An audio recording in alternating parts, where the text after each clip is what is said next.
How you doing, guys? You all right? Today's going to be a quick presentation. It's not going to be too long. Okay. This one was a suggested one by Paul Smith, aka The Beast. This one's the quick presentation on the benefits on cardiovascular training. Okay, so we're going to be talking quickly what cardiovascular training is. If the slide goes, there we go. So what we're going to talk about is the benefits of cardiovascular training. Talk about what it is. And get straight into the short-term effects and the long-term effects, okay? So it's not going to be a lengthy one, guys. It's going to be straight to the point, quick, and precise. So according to health status, cardiovascular training is the exercise that raises the heart rate, okay? It gets the heart rate going, yes. Warms up muscles, allows oxygen to be transported a lot quicker, and warms up the muscles and opens the capillaries a bit more as well. So you can do different types of cardiovascular training, okay? We've got running, jogging, calisthenics. You can use cardiovascular equipment such as rowing machine, the ski erg. We've also got the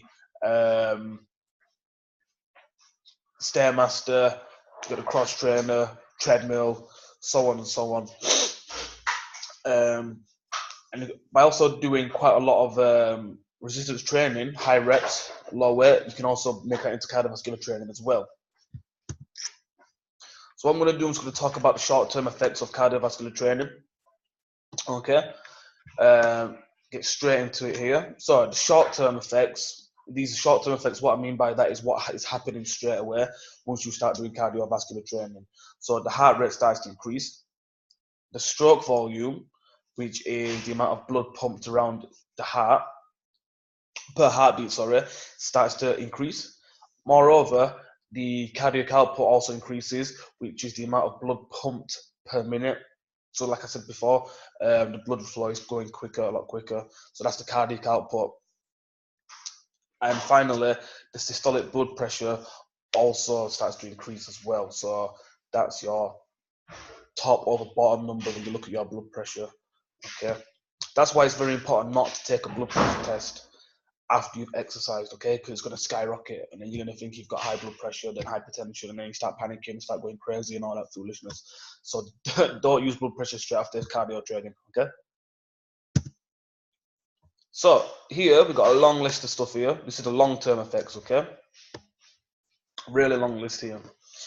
So the long-term effects of cardiovascular training, apart from weight loss, okay? Because weight loss is one of the most basic, fundamental reasons for why we do cardio training. So we get a stronger heart muscle, okay? Lower resting heart rate, okay? So when you guys have used MyZone and you've noticed that sometimes your heart rate is resets, it restarts, it gets reduced because your heart's getting a lot stronger, okay? That's why it's becoming a lot more harder for you guys to hit the red zone who are in phase 3 because your heart rate is so much stronger now. The blood pumps around in one contraction, so the stroke volume is a lot better. Cardiac output is so much better, so much better. When you're resting, the heart rate is just relaxed a lot more. It's so much more relaxed. It's not working as hard to keep the blood flow going around the body.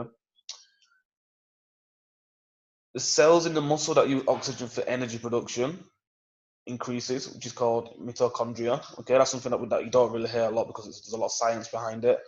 So there's the cells in the muscle that use oxygen for energy production. Also, there's an increase in the number of capillaries in the muscles, leading to the increased oxygen delivery to the muscle fibers, okay, which is called aerobic diffusion. Yeah, it's an old concept I read years ago, okay.